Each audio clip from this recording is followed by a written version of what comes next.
Hey guys, this is the Cayem podcast. I'm here with Bryce Hall. He is a photographer, videographer, very successful one at that, and has currently on tour with Lamb of God and Behemoth.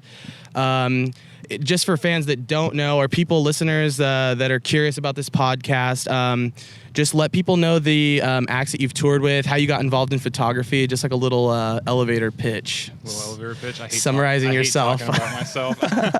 I mean, I've toured with.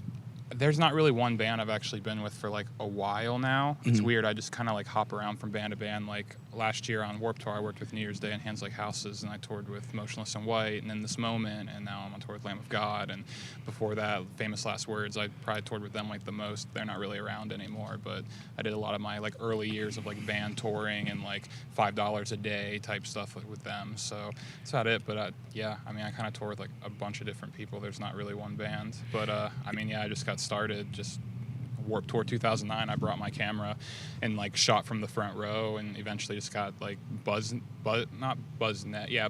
because the big one's BuzzFeed now, right? Yeah. Buzznet, the smaller one, they like had me on as a photographer like my early years, like 2009 to like 2012. So they got me into like a lot of my shows that I would like go to. So I started through them, and that just eventually kind of like led up to me like getting involved with bands, and then them asking me to come on tour with them, and then just like that snowballing into now being on tour with Lamb of God. Yeah, that's a huge snowball. Yeah.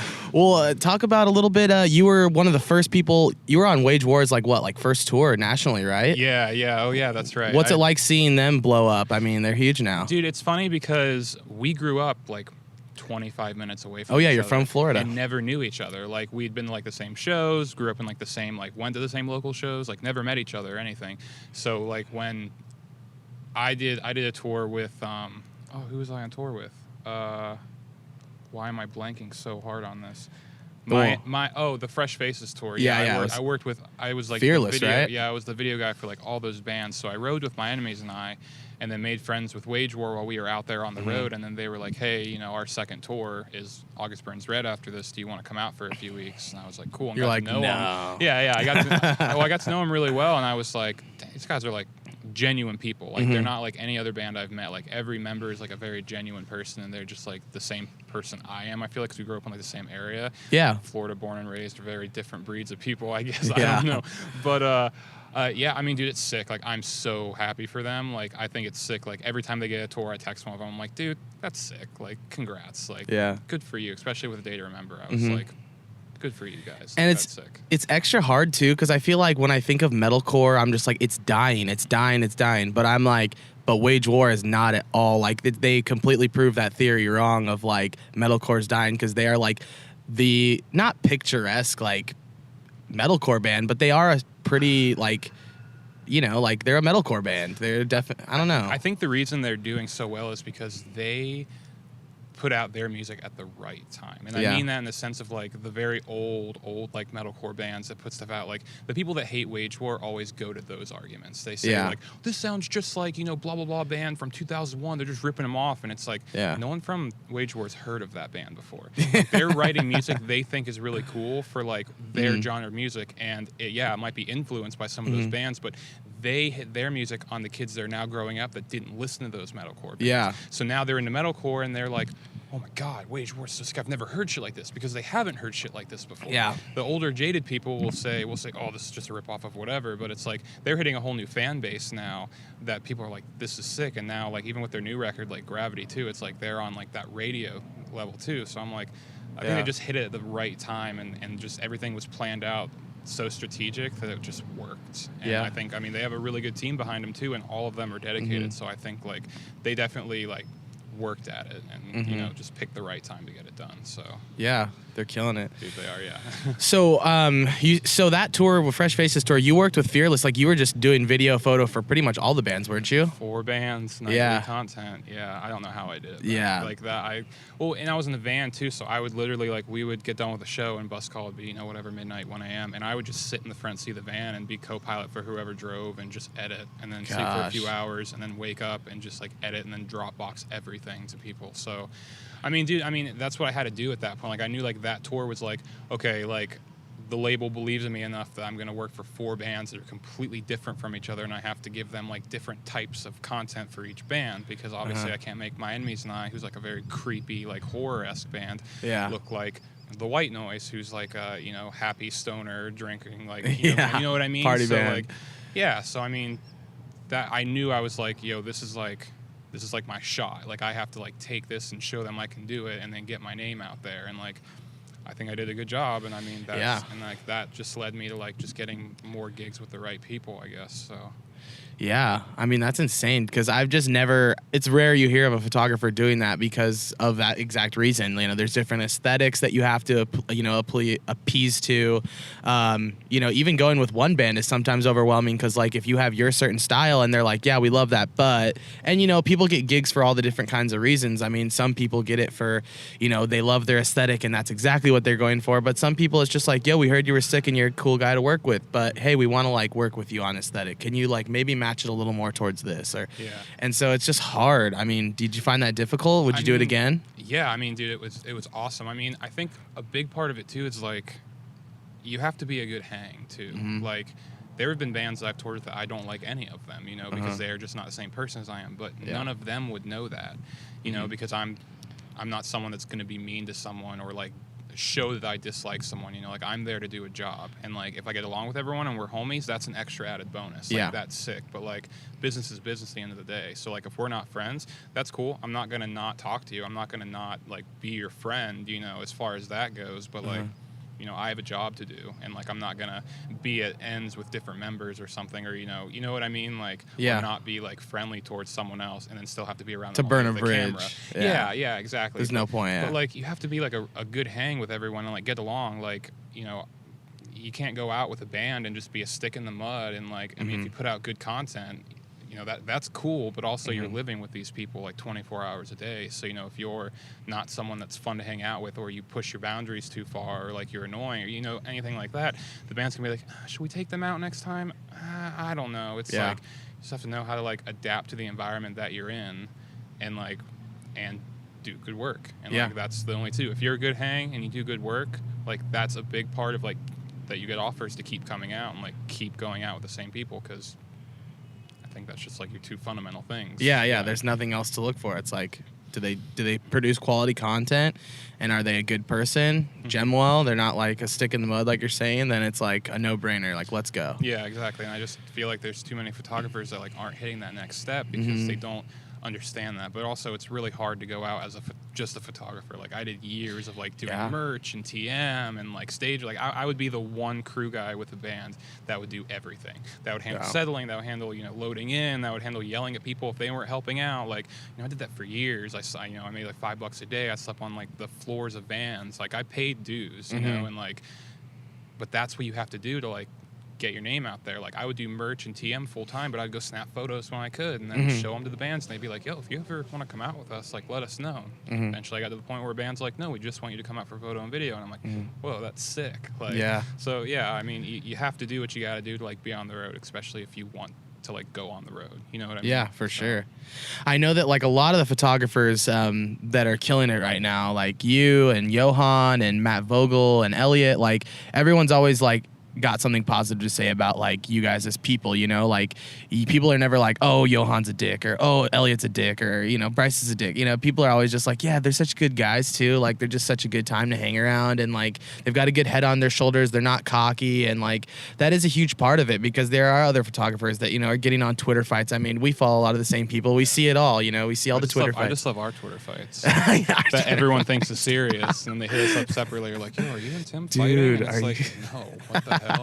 Dude, that is like, I don't understand. Like, this is all I've wanted to ever do in my entire life. So now that I'm here, I'm not going to be a dick about it. Yeah. Like, and I feel like, just don't be a dick. Like, it's not even like a photographer thing or like a band thing or like whatever. It's like a human being thing. Like, don't be a dick and don't be cocky. Like, it's one thing to like have confidence in your work, but it's another thing to be a complete dick and like cocky towards people. Yeah. And I don't understand that. Like, I see so many people that are just like, you know, we see it all the time, just like bad mouthing certain types of photographers or certain people that do this, and it's just like, why? Why do you do that? I mean, I mean, it's hypocritical because I'm guilty of it, doing it sometimes too. Yeah, I mean, in in one sense or another, you know. But like, dude, don't be a dick and don't be cocky. Like, Yeah. I mean, I don't know Johan, and I don't know Eliot, but I mean, I know of both of their work, and they're sick, and I hear nothing but nice things about them. Yeah. Matt Vogel, we met at Warped Tour, like, on accident. Like, we were just backstage, like, having a beer, and someone's like, oh, hey, this is Matt. And I was like, oh, hey, what's up? I'm Bryce. And then we both, like, looked at each other, and we're like, wait.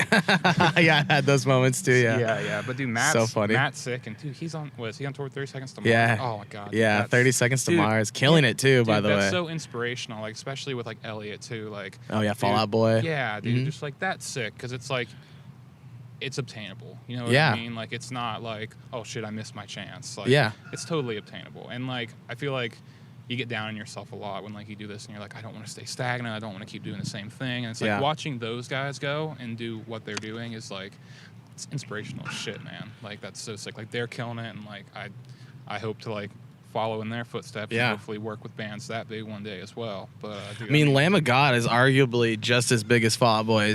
As Fall Out Boy, depending on what part of the world you're looking at, I mean, Lamb of God could probably outsell Fall Out Boy in a lot of markets, seriously. Dude, yes, yeah. They're huge. It's just weird because, like, I've heard of Lamb of God my entire life, but like, I mean, on the radio and shit like that. But, like, I've never listened to them. Like, really? I've never was, like, a fan of theirs. Like, not for any reason other than just, like, I just never got into them. Like, same with, like, Slayer either. Like, I know they're, like, a legendary band, but, like, never really got into them. So, like, last night was, like, sick seeing everybody there. I was like, whoa, this is sick. But I'm like, it's cool. Like, it just wasn't what I was into, you know? So I know they paved the way for a lot of bands, and that's fucking great, and, like, I respect the shit out of that. But it's whatever, man. Like, it's cool. Lamb of God's sick. Like, last night was the first time I got to hear, like, the most songs by them I've ever heard, and I was like, this is cool. This isn't really what I'm into anymore. Like, I'm not really into, like, that kind of scene anymore as far as, like, music I listen to every day, but it's sick. It's sick nonetheless. Like, I think it's cool, and it's cool to work with them and Randy for, like, being a band so long. Like, I would expect everyone just kind of be like,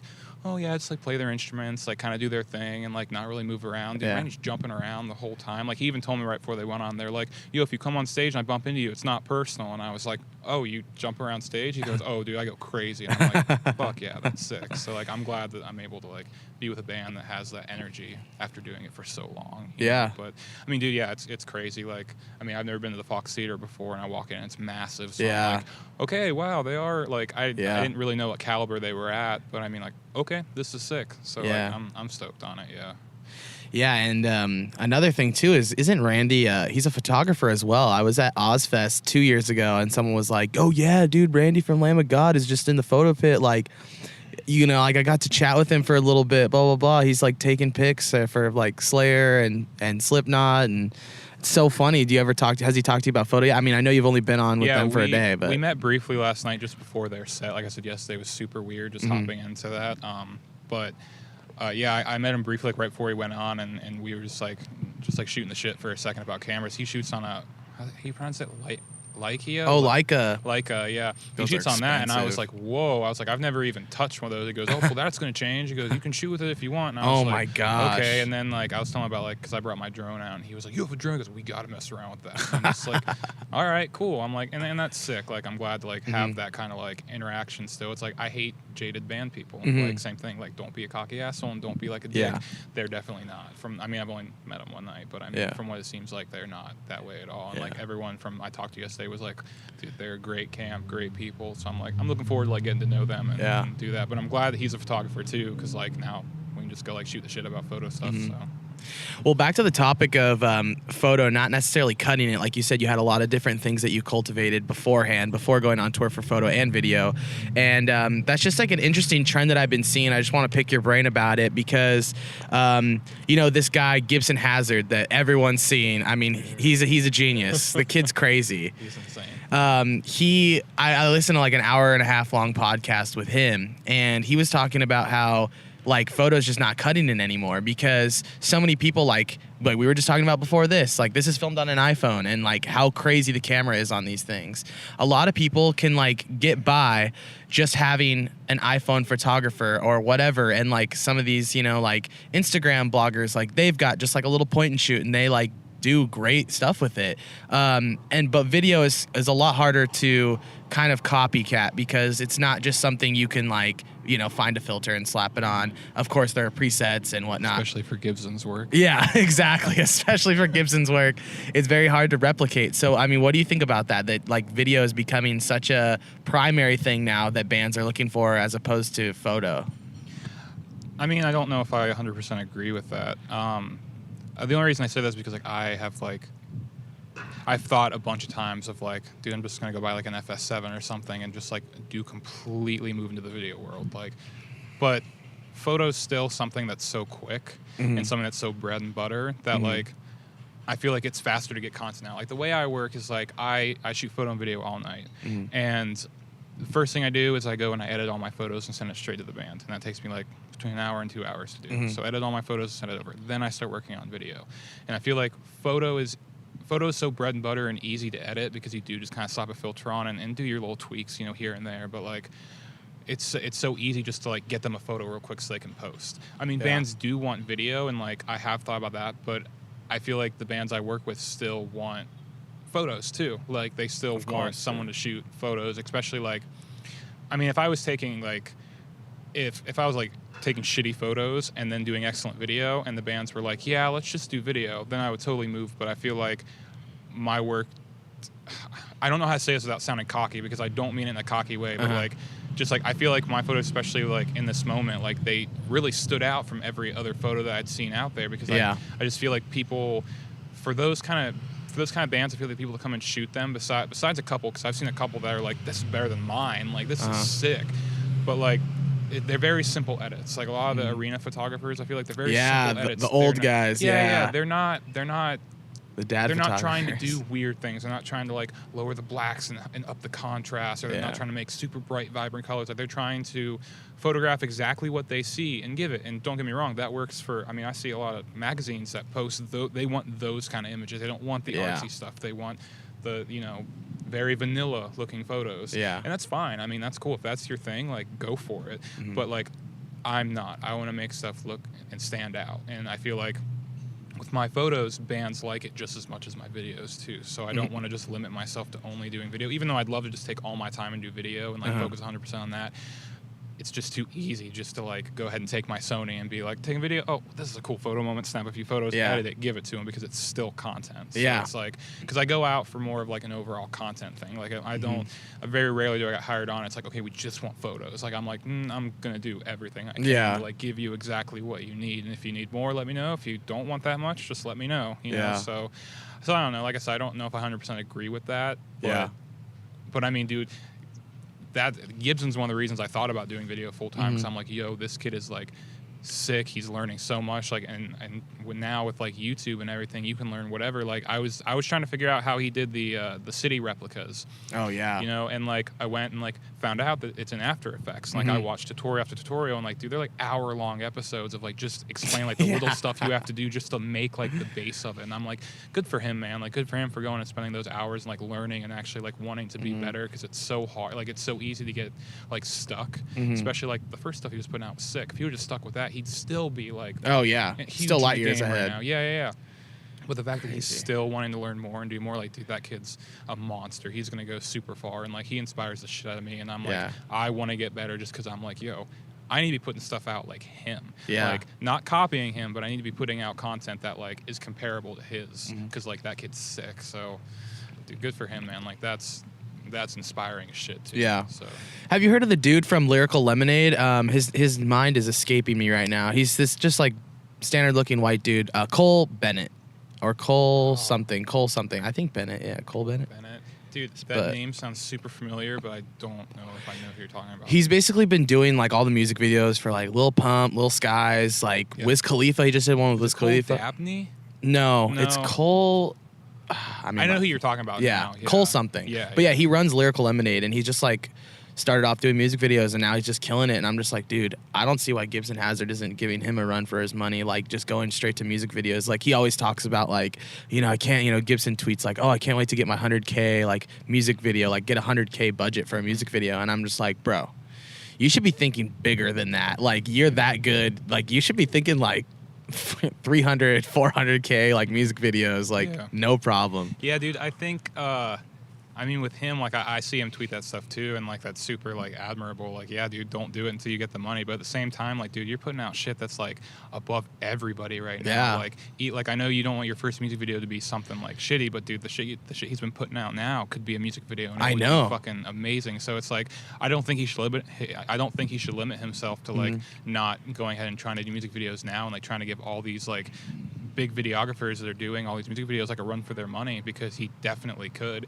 But dude, I mean, more power. Like he's light years ahead, man. Like he's got a game plan. Like I'm sure he's like sticking with it and he's doing it. But like I'm excited to see when he does put out a video, but I wish he wouldn't limit himself to like, oh, only if I get like a big budget, because it's like, dude, you're putting out shit that's insane on probably not a big budget, like on just live shit. Like so like some of my favorite music videos are Eliot's that he's done with State Champs and Neck Deep and whatnot. It looks so clean. They're so clean, they're so well done, they're so fun, because like he's like legitimately in the element, like he's friends with these bands, and I just think he captures like an energy that nobody else could do if like they were hired on as a gun or whatever, because it's like, dude, Eliot's like in it, like they're having fun around him, he's just capturing it, and he does it so casually, it's like you don't even realize it. Like sometimes Eliot will like send me photos that I was like, yo, here's some photos like I took of like you and so-and-so talking, and I'm like, what? I didn't even see you do that. Like he's just such a like a ninja about it. And that's a prime example of what we were talking about earlier, is like you gotta be a good hang. You have to like you have to adapt with the people that you're with and like become friends with them, because if you don't, you're not gonna get good content. Like he gets good content because he's just a good hang and he's homies with everyone. You know, and like that's how you get the good content. You know, that's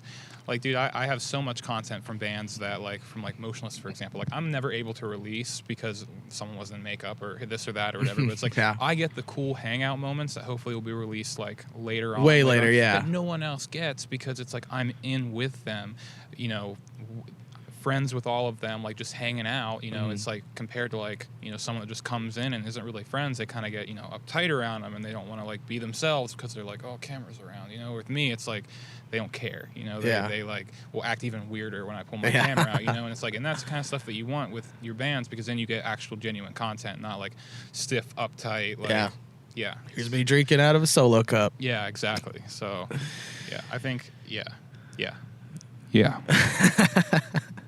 Well, one thing I want to talk about is like just let's talk about what kind of gear you used when you first started out. What kind of camera did you have? What kind of editing software were you using? Who was like the first person that like kind of talked to you, or like that you? I mean, you said that you were hitting up barricades like just as a fan, essentially, with a camera. So who was the first person that hit you up, like from BuzzNet, I guess? Like, were they the first people to hit you up? Yeah, I don't remember exactly who it was, but at BuzzNet, I want to say it was Bree at BuzzNet. I think now I'm remembering, I think it was Bree at BuzzNet. But like they had just seen photos I posted, because like I was looking up to like, you know, Grizzly Martin and El Macias and a few other people that, you know, were big in the scene, and like seeing what they were doing, like how they got their photos out there, how people got noticed, you know. And they were all using Flickr, so I used Flickr and like would tag my stuff. And BuzzNet was like like we were in talks, and they were like, yeah, I mean, we can give you like photo passes, cool. And I was like, sick. And I went to an All Time Low show in Orlando, and it was like it was their headlining show, but I literally knocked on their bus and asked for a photo pass. Like, oh wow.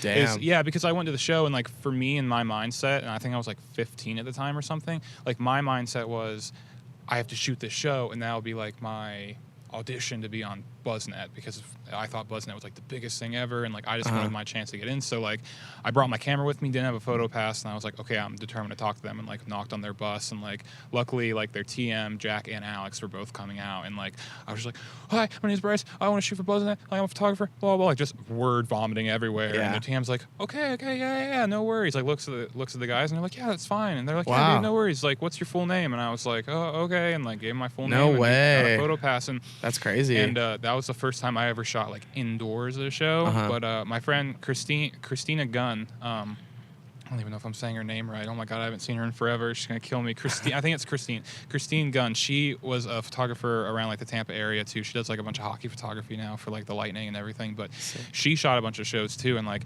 dude, I went into like my first pit, and like my flash would, like, I had a Nikon D40 that my parents had bought me, and like just a standard like zoom lens, like crappy lens. And dude, like I went in the photo pit for the first couple songs, and like flash was on. Like my flash popped up and was flashing. She was like, "Have you never shot a show before?" And I was like, "No." And she was like, "Come over here," and like showed me the rope. She goes, "You have to shoot a manual." And I was like, "What's manual?" Like didn't know any of that. So like she kind of showed me. Like I only got like 2 good like photos from that show, but like she kept in contact with me and kept like, you know, be like, "How do you edit your photos?" And I was like, "I don't." Like for the first year, I didn't even edit my photos. Like I would just pick out the good raw ones and send them in. Like I didn't know what editing was. Okay. So like she was one that was like, "No, you have to edit your photos, like get iPhoto, like just tweak them, make them look better, you know, blah blah blah." And like she was definitely a huge like help growing up as far as like my local days started being a photographer. And like she helped me get photo passes to things, and like 'cause she had her own like media outlet that me and her would both go under, and she's like, "Make your own media outlet, like contact press people, like they'll let you in." I mean, so and I was like, okay, made my own little press outlet and like would request shows and do interviews and just like whatever I could to like get around and get known. But I just had a Nikon D40 like my parents had bought me for Christmas like a few years back, and it literally sat on my shelf and collected dust because I was like, I don't want to be a photographer. Like I don't know why they bought me this. I think they just bought it because they didn't know what else I wanted to do. And then I started shooting shows, and I was like, this is so cool. Like, because Warped Tour 2009, I had never even heard of this type of music before, like, at all. Like, I think I listened to a little bit, like, Attack Attack and Escape the Fate, and, like, that was it. So I didn't know anything about the scene. So, like, being involved in that scene, I was like, yo, this is really, really sick. Like, I want to get involved in it. And then that eventually led me to, like, I bought a Canon T2i, was my first camera that, like, did video. And that's what I had too. That's what I started. I literally bought it on Black Friday in, like, 2011, 2012, and literally from Black Friday, because it didn't get done until like 8 o'clock, drove to Tampa and shot Under Oath and The Word Alive there. And first time ever doing video, first time doing any of that stuff. And it was, I think that right there was like, this is what I like want to do. Like, this is sick. Like, because I always wanted to be in a band, but I grew up in like a super small town and no one wanted to be in a band, and everyone would flake out. So I was like, I'm going to be involved in the music industry one way or the other. And I want to be in a band, but if I can't do that, then I'm going to do photo and video and like work my way in. And here we are. Yeah. So. That's crazy. Yeah.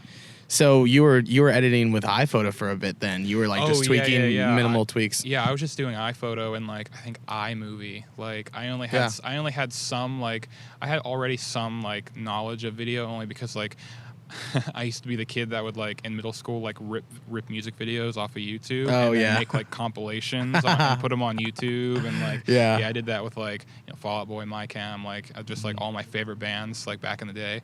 And like I would do that all the time. I even made like fake trailers for movies. Like I made like a 28 Months Later trailer that literally got over 1 million views. No way. Because people thought it was legit, and I got scared because people started messaging me and they were like, "This is copyright infringement, blah blah blah," because they didn't like because I don't know why. Like, I'm sure it was shitty, but I'm sure there's people. But I got over like 1 million views or something, and then I just deleted it because I was like, I got scared because people started messaging me about it, and I was like, oh, I didn't know, so I just like deleted it. But so I would like cut stuff already in iMovie, so I kind of had like a knowledge already of doing it, and then I eventually like now I use Lightroom, and now for video I use like Premiere, After Effects, and Final Cut. So. Yeah. Remember that like time of that period of time where YouTube people would put in the description like, under this law, copyright infringement, blah, blah, blah. Like, they're like, okay, I'm good. I'm voided. Yeah, because they thought that they were going to get sued or something. Yeah, and they're just like, I will get it. I still see people do that. That put streams up of songs, But dude, I mean, it sucks because, like, that shit, like, for Instagram, that shit fucks me over all the time. Really? Because their algorithm already sucks. Instagram, if you're watching this, change your fucking algorithm. But, no, their algorithm already sucks if you, like, tag somebody or hashtag things when you put, in your, initial post. But because I work with these bands and they're like, oh yeah, use this song for the video, so like for In This Moment I did a video every night for them, and like I would use like their songs, and dude, every time I put it on Instagram it'd come on and be like, this is copyright rated from this is Ritual by In This Moment, you can't use it. And so I would have to appeal it, so the video would get removed, and then I'd appeal it, but they'll put it right back up. But because they put it right back up, it goes to the very bottom of people's feeds. Of course. Yeah. So every time I do that and a video gets pulled, I'm just like, well, now the reach is going to suck, and every single time the reach has sucked. So, Damn. So like that really fucks me over. So I wish there was something now that I could put. I wish I could put that warning on my Instagram posts now, and they wouldn't remove them. I didn't even know that that was a thing. Like, I didn't know Instagram had copyright infringement. Facebook, Twitter's done it to me once or twice as well. Wow. Like, yeah, I mean, you can appeal all of them, and like they're just like, by signing this, you say that you do have permission to use it, and I'm like, yes, I do, and like type my name in, and then it, like, 20 seconds later, it'll like be posted back up. So, jeez. Yeah, it's weird. I'm just like, I wish there was like some way I could like whitelist my Instagram. Yeah, so right. That way, it's like it's only like they know like, okay, like he works for bands, like he can use most of the footage, but it is what it is. Yeah. It's the labels, it's not the bands. So. Yeah, that stuff's really annoying. So like, what was the first tour you ever went on? Like, what was it? Pass. You're like, I don't like to talk about this band. No, it's cool. The first band that ever gave me a shot was Blood on the Dance Floor. Oh, okay. Yeah. Yeah, I mean, it's whatever. Like, they taught me a lot about the industry. They taught me, they took me on like my first tour, first bus tour. They took me to Europe with them. Like, they gave me a lot of experience, and I learned a lot working with them. I also learned a lot of business skills and what not to do. They taught me a lot. Whether it was, whether it was good or bad. I learned lessons from both sides. But yeah, they were the first band that gave me a shot, and I like worked with them for like 2 years. Like first band that like I moved somewhere to work with. Like I was living in Florida. I was still living at home while I was like touring in the beginning, and then I went on a tour with them, and then they were like, hey, we want you to shoot like our documentary, like we're recording a new album, because they were at like their peak at that point. They had just had Warped Tour, and they were like drawing really big crowds, and so they were like, hey, we want you to move to San Diego and like live in our house and like film us for the next 6 months while we do this, thing. And I was like, okay, cool. So I like moved to San Diego and worked with them, and like that like made me grow up really quick too. Yeah. Like that put me in like very real world situations. Like I'd never left my little hometown, which is a very small conservative town. So like being surrounded by all these different people and like having to fend for myself. Like they're like, yo, we're not going to hold your hand. Like you gotta go to the grocery store and buy food. Like you can't buy fucking Hot Pockets all the time. It isn't a tour. And I was like, oh, you're right. And so like that really taught me to grow up a lot while I lived with them. So and things didn't end well. And I'm not on talking terms with one of them, but I still am thankful to like have gone on tour with them, because they did teach me a lot. And now I think that's why they're a big reason why I am where I am now, because if I didn't learn those lessons then, I would have learned them the hard way later on, and who knows like what could have happened through one little thing. So but yeah, they gave me my first shot, and that was cool. And then when I stopped working with them, I started touring with Famous Last Words, and that's when I started doing like TMing and merch, and like because I went out to do photo and video with them, and they were like, yo, we want you to come back out, like we love to have you out, but we can't pay you just to do photo and video. Like, so I went out for free with them because they were like, yo, we can't pay you. And I was like, that's fine. I just want to go with another band. Like Blood didn't lead me anywhere. Like there were no bands that were like, yo, you work with Blood, come on with us. We're like, homies with Blood. yeah, exactly. So it was a very weird time. So I was like, okay, and started touring with these guys, and they liked me, and so then I started doing merch. Like, you can do merch, right? And I was like, yeah, totally. And then like learned how to do merch, and learned how to TM, and learned how to stage manage, and like, did all that. So like that was kind of like I went from like not touring ever to like being in a bus, going to Europe, like making like good money, having these huge sold out shows, and then to like when I stopped working with them, it was like I was back at ground zero again, which was good, because then that made me pay my dues for the next like 2 years. It wasn't just like hop on a tour bus for the first time and like keep going, because then the first time something bad would happen after that, it probably would have like made me quit. Yeah. So yeah, and I think there are a lot of people that are probably really interested to hear about like, being a stagehand or tour managing. Like what's something you would recommend to people to try to get involved in merch or stagehands or even being like a tour manager? Because a lot of people want to manage, of course. They should go to Suicide Silence's roadie for a day thing and they do should that. Pay. They should pay. I actually thought that was a really cool idea. I was talking to one of their dudes the other day, and I was just like, dude, I don't know why you guys got so much hate. Like I can see why they got hate, but I was like, yo, if I was like a kid wanting to like do what they do, and like there's an opportunity to do it, I'd do it. Yeah. Do it, yeah. I mean, merch is probably, I don't want to say the easiest because I'll piss off a lot of people, but it's definitely one of those things where if you're decent at math and you have good people skills, start doing merch. Yeah. Just sell merch. I mean, dude, you can do whatever you want. Like, there's so, like, half the people that you talk to in the music industry that, like, do, like, tour managing or stage managing, they didn't want to do that, or, like, they didn't mean to do that. You know what I mean? Like, they kind of got thrust into it. Like, they were just the extra guy on tour and, like, learned how to do that. And eventually, when that band got bigger, they were like, oh, yeah, so-and-so, yeah, he's our stage manager. And you're like, okay, I guess I'm your stage manager. And, like, then you learn how to, like, handle the stage because you learn from the other people that have been doing it for so long. So it's like these older dudes are teaching these younger dudes, maybe without even knowing it, you know, just teaching them how to do it. So, you know, it's just like, if you want to get involved, there's a lot of ways to get involved. And, I mean, you can go work at local venues and just, like, I mean, do you know Sam Kirby, who works for, like, he's, like... Sounds familiar, though. Front of house guy. He's on tour with The Word Alive right now. He's like front of house. Oh, Kirby, yeah, he's a photographer. Yeah, of course. No, not photographer. He's front of house. He never did photography for them? Never did photography for them. I'm thinking of I think you're getting two people mixed up. Kirby. Anyways, but like, dude, he worked at Emerson for years. Like, grew up in Indianapolis, like, worked at Emerson. And like, Ice Nine Kills came through and like, dude, your mix is fucking sick. And he's like, thanks. They're like, dude, do you want to go pack your bag and come on tour with us? And he's like, okay. Went and packed his bag and went on tour with them. That's like, sick. Now he's working for like a bunch of people. You know, he works for he's like Silent Planet's front of house guy sometimes too. Oh, okay, yeah, okay. Then I recently met him when they were for their practice thing. Yeah.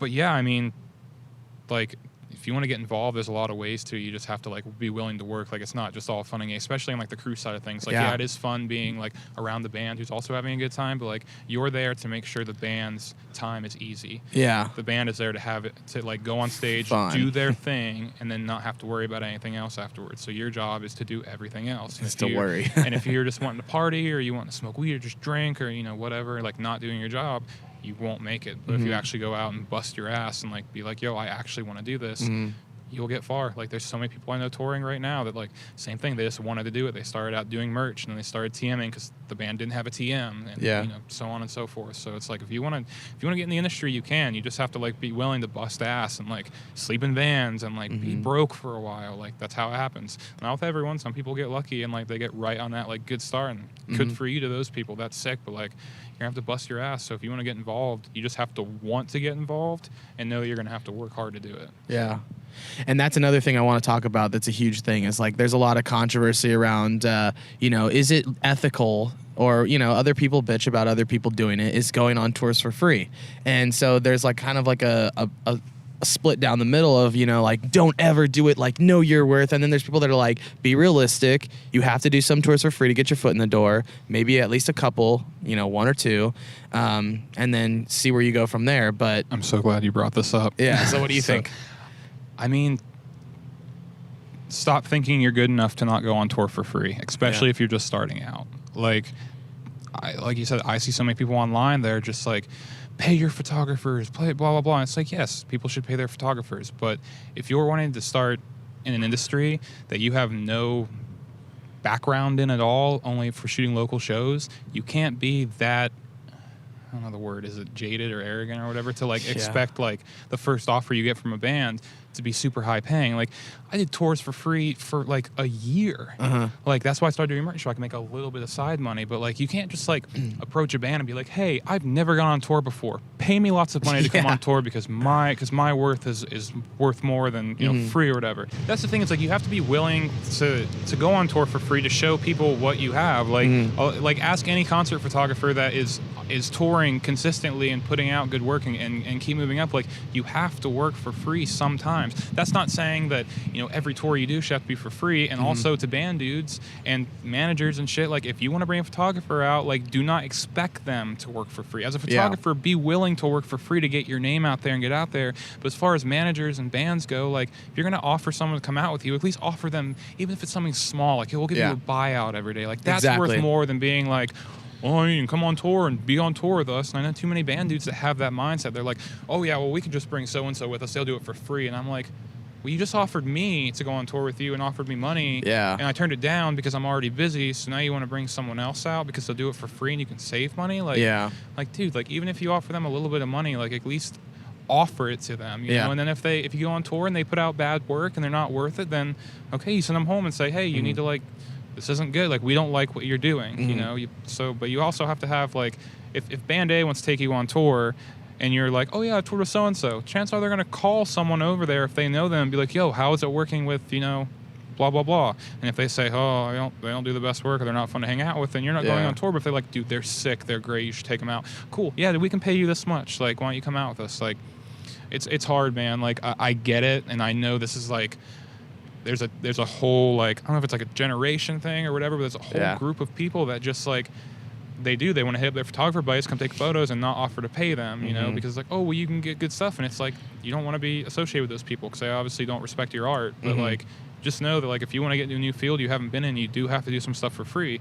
I mean, if you've been doing it for a couple of years, trying to tour and touring, you know, just because you shoot local shows doesn't mean that you were on tour that you deserve to be paid. Yeah. Like, I shot local shows for 4 years and didn't make a dime off of it. I'd lie to my dad and be like, yeah, I made money. Yeah, they paid me, just so he wouldn't yell at me for driving 2 hours to a show. Yeah. But it's like, don't expect that. It's the same people that fucking get pissed when a band puts their photo out there and they're like, shouldn't you pay me for that? Like, I took this photo. Like, what the heck? Like, I mean, it also grinds my gears when people get upset about not tagging people in photos. Not the photo cred and stuff. Like, dude, it's like, especially, okay, like, I understand if you shot a show and you posted photos and a band member reposted your photo and didn't tag you at all and cut out your watermark and that, that's a different issue. Don't do that, you know? Because there's a thing with like Spencer from Ice Nine, like some dude went and shot a show and he reposted the photo, he cut out, he cropped it so the watermark wasn't in there, but he still tagged the guy, and then the guy like threatened to sue him or whatever, which is bullshit. Crazy. But yeah, dude, I mean, it's people that get upset. Like,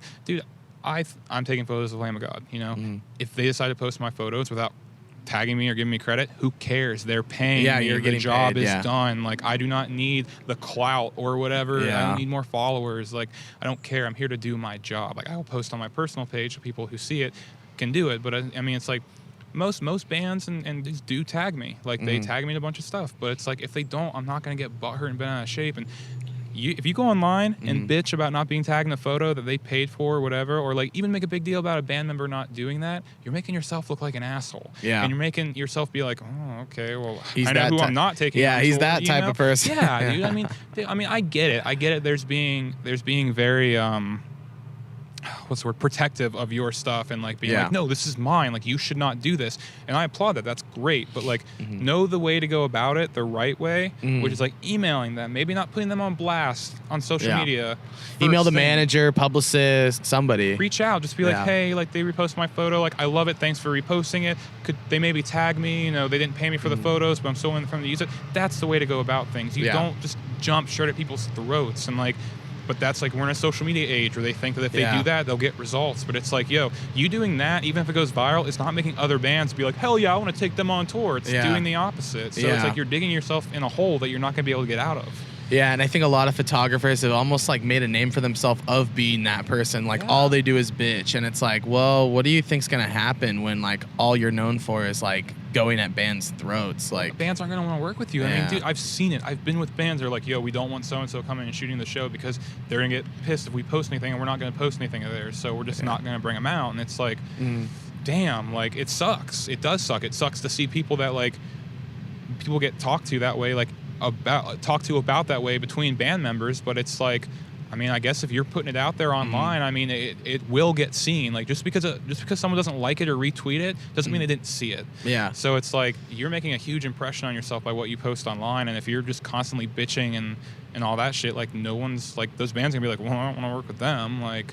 so you just don't do it. Like, and like I said, there's more ways to go about it. Email their manager, email the members, DM the members. Be like, hey, can you like maybe next time tag me? If they're a dick to you, then maybe they deserve to be put on blast. But you know, like, if it's not necessary, don't do it. And it's very rarely is it even necessary.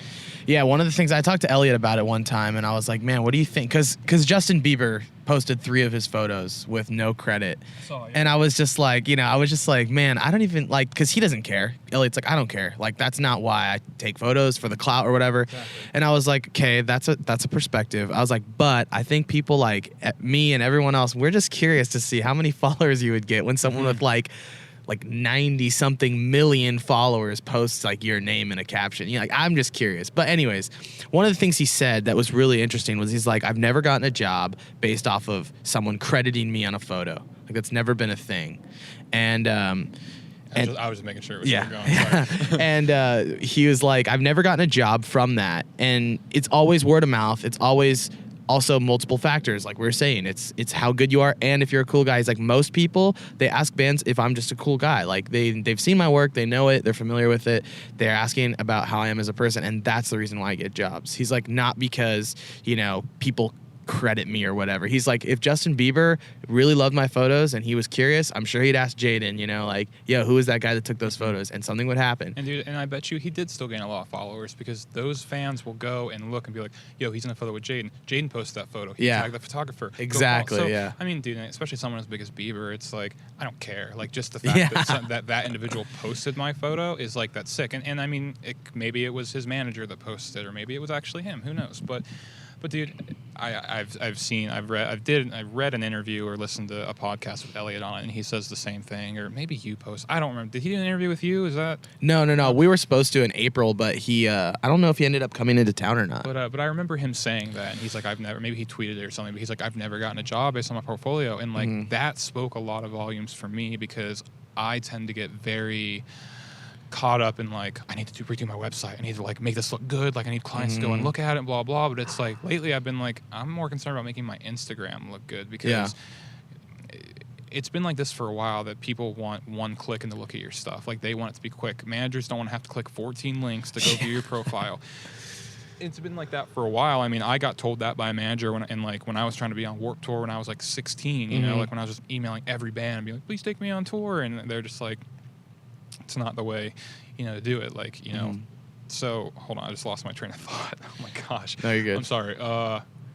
But no, I mean, I was really caught up on my website, and it's the same thing. Yeah, managers don't want to click 14 links to go view your stuff. You know? So it's like, now it's like when someone's like, oh, you know, who's doing video for In This Moment? You know, oh, Bryce, click on my Instagram profile and look. All my stuff's right there accessible. I'm not posting selfies. I'm not posting really anything personal. It's all like professional photos. Like my whole feed is like very high quality, you know, and like that is your portfolio. Like, yeah, you can have a portfolio on your website with all the music videos you've done and your best images, but it's like people want to see what you're putting out now. People don't want to be like, yo, he took a great photo of 21 Pilots in 2011. Like, we should bring him on tour. It's like, no, I feel like that's more for like, some people still do it that way. Some people, hey, send me your portfolio and I'll look at it. But dude, a lot of photo and video jobs, like I don't know if I've ever gotten a job based on my website, but I know that like my Instagram gets viewed, and every time I go, someone's like, yeah, we saw your stuff, it looks sick. And it's like, a lot of it's word of mouth. Like I don't ever apply to jobs. Like I've never actually applied to a photo job. I think like I've emailed, I think the only time I've actually emailed a manager and gotten on tour was Famous Last Words. And I was super surprised, because it's just my friend loved the band, and I was like, oh, it'd be funny if they said yes. And they said yes. And I was like, oh, okay, I'm going out. That's funny. Yeah, like I've done stuff on BobNet. Like I've gotten 1 or 2 gigs off BobNet with like merch or whatever. But like for photo and video, I've never had to like send in my resume. Yeah. Or like, oh, you're in competition with these 2 people. We'll see. It's normally like someone backed me up. The most I'll get asked is like, yo, can you send me your reference, like a reference to like back you up? Yeah. I'll be like, okay, and send me a reference. But most of the time they don't need it. Like they can go on my Instagram and see who's following me, who's interacting with my stuff. How do I know that person? And so, dude, I mean, that made me rethink a lot of my shit. Like, I shouldn't focus on my website. Like, should I even have a website? Like, I know, yeah. I don't have a website. Like, I mean, but I'm not trying to tour like that. Yeah. So, I mean, that's different. But, yeah. I mean, dude, it's weird. It's like, dude, even the other day, like you might have to cut this part out because it might not happen. But, like, I got hit up the other day on Instagram by Gojira. Oh, yeah. Tour with them. And, like, I had heard of the name before, never looked them up, and like I saw it, and they're like, "Hey, what's up? This is like the TM with Gojira. Like, we really like your stuff. Like, we'd love you to come like to Europe with us in August." And I was like, yeah, whatever, and like deleted it, because I was like, who hits me up on Instagram? Like, you know, I had my website linked. I was like, Did you not think it was legit, or? I didn't think it was legit. Oh, okay. And I didn't know where the band was. Like for some reason, in my head, I thought that they're like a really small club band. Okay. And I was just like, yeah, I'm just gonna delete this. Like if they want to hit me up, they can email me. And then they emailed me, and I was like, okay, let me look them up. Like they're offering me Europe. I was like, maybe I should like look it up. Yeah. Like, oh shit, they're like a huge band, and that just goes to show that like it's changing. Saw my Instagram and was like, yo, let's offer this kid a tour. And I was like, that's so cool. Like and times are changing. Like absolutely. You know, I mean, like, you know. And that's the funny thing about it is like people think like with these like bigger bands, it's like, yo, you must have gone through like so many of the managers' emails, and like they must have viewed your profile and done all this. And it's like a lot of it's like, nah, like In This Moment, Maria was like, I like that kid's stuff. See if he's available. Yeah. And I was available, so I went on tour with them, and we got along really well. So they're like, we want you to keep coming out with us. And I'm like, that's cool. And it's like that. Just the ways are changing now. It's like Absolutely. you don't need a website. You don't need to fancy this. You don't need to fancy that. Like, Yeah. just make sure the stuff that you're putting out is good and like looks good. And that's why like my profile looks the way it is. I try to keep it somewhat consistent, just so like it's not a bunch of like random colorful photos everywhere. But I mean, I don't know, man. Like, I could be wrong, and maybe most of the people that hired me on have looked at my website. Maybe that is helping me out, but I don't think it is. Like, I think what Eliot said holds a lot of water, and like, it's true. Like, you don't need to like send your portfolio and your resume. It's like, but it's different for everyone too. Like, it's different. Yeah, it's different for everyone. Like, some people will get a job based on their portfolio, and some people won't. So it just depends. Like, everyone's different. Every circumstance is different, because you could sit down with someone that's like, oh, I get jobs all the time based on my portfolio. Yeah. And you're like, okay, cool. For me, I don't think that's the case. Yeah. And if it's portfolio, then it's like Instagram is my portfolio. Yeah. That's why I don't post personal stuff on there. Like, sometimes I will, and like on my story I will, but like as far as my feed goes, I don't want someone to see like a really professional photo or video I took and then a selfie or like an iPhone photo or like this or that. Like, I want it to be consistent, where if they look, they're like, oh, wow, this is all he does. Okay, awesome. All right, yeah, let's see what he's about. So it's a lot about just how you present yourself and how you put yourself out there too. So yeah, it's an interesting topic, because like I've been wrestling with that as well, like applying to festivals. And I also have a really confusing situation, because like my business is also me as a figure or a person or whatever. Like, my Instagram is Tim Cayem, my Twitter's Tim Cayem, but my YouTube is Cayem Interviews, and like that's the outlet that I apply to festivals with. And I think some of them, the ones that like accept me, they get it. They're like, okay, I get it. He has pull, but it's just him or whatever. But then some people, I think they don't get it, and they're like, I've literally had people email me back. Like, I applied to shoot Lil Yachty one time, and I just didn't really give a shit, because I was like, okay, like I don't really see Lil Yachty as like a long-term like person that's going to be killing it for ages. So I kind of just gave the publicist a piece of my mind, not in a rude way. I was just like, she was like, sorry, we don't approve people that are like, we don't just give photo passes out to individuals like that shoot. And I was like, okay, but like I'm not an individual. Like I am an individual, but I also have a brand that like has this many subscribers, holds like, 300,000 views a month, like this and that. Like it's a legitimate thing. And it's just really interesting, like their perspective of things. They just don't really understand that, like, or they're like, oh, is it going to be hosted on your website? And my question is, how many people would see it if it were on my website versus my Instagram that has, 30 whatever thousand people, that like thousands of people view my story or whatever. Like, wouldn't that be more of a beneficial thing for you to know that, okay, 2,000 people will for sure see it versus a website that maybe 40 people will see? And I think there's still an ever like changing thing of like, yeah, you have to have a website to apply to a festival. You have to have a website. Like, I see it all the time. And that's the difference, because I have the same exact problems. Like, before I knew I was doing this, like my boyfriend's doing Rolling Loud in Miami. Like, he's selling merch at Rolling Loud. Yeah. And like, I was like, when he got the offer to do that, I was like, oh shit, I like want to go see if I could shoot that. Yeah. And I realized I can't even apply to do that, because in my email, literally, it's just going to be like, hey, I work for bands. I'm off tour. I just want to come shoot the show. Let me know. And like, whatever PR firm or whatever, whoever handles it, is working that, they're going to look at that and be like, no, of course not. Like, you're not with a reputable company. Why would I have you come out and cover Which the is festival? stupid. It is stupid, but I sometimes get it. But like, dude, it sucks too. Like, I wanted to go try and shoot like Paramore, and even though I know a few people that work on their work and fly south, like they still were like, hey man, like I'm sorry, like I can't get you a pass, because it's like they only want to approve people who are with publications, or they have a photographer out with them, and they're not trying to have a bunch of people in the photo pit, which I get, because within this moment I would constantly get upset because they let the photographer shoot the entire set, and if it was and they approved anyone, so like if it was a packed photo pit, I was kind of screwed, or I had to go up to the security after like 6 songs and be like, hey, let's get everybody out. Like, I need time to like run through with my camera, and like I hate doing that, but it's like I also need to get the stuff I came here for as well. Like, I'm still doing my job, so it's tough, man. Like, it's really, really tough, because like I want to go shoot, like I want to go shoot Paramore, I want to go shoot these bigger bands that come through, and unless I know someone on their crew, it's really hard for me to like get it, go and do that stuff. I mean, like, it's tough, and like that's the difference where like, you know, if you're going and applying to a festival, chances are you'll get approved to come and shoot the festival, you know, if you wanted to, because you do have a reputable outlet that people do see and you have proof to show it and blah blah blah. But like for me, I'm just like, well, I mean, here's all the stuff I do. I was like, I could shoot for you guys exclusively and like give you guys all the photos. Yeah. Like, I'm down to do that, but still it's weird. Like some people will say yes, some people will say no, so it's really tough not working for an outlet and only being a freelancer. Is I can't get into like do big stuff like that, but yet I can go on tour with like Lamb of God and Slayer. Yeah. So you know what I mean? It's like such. It's a weird, it's so weird how you can be like totally like chill in other areas, and then some areas it's like, oh, we're being strict because we're dicks, and it's just weird. I mean, I get it too. PR firms are also trying not to have the photo pit filled with people who are on their iPhones or people who don't know what they're doing or people who have Instagrams that are only gonna get viewed by like 30 people. Like I get that part too. It sucks because those people just want to have fun and shoot the shows. Yeah. But I can understand that from like a making the show run thing. It's like we only want the publications in here that are going to be seen by a lot of people so we can promote our festival or whatever, rather than put 20 people in the photo pit that collectively might get 10,000 views on Instagram. That's not really going to promote the festival that much. Except for other photographers saying, oh, I can go shoot those festivals because they're approving anybody.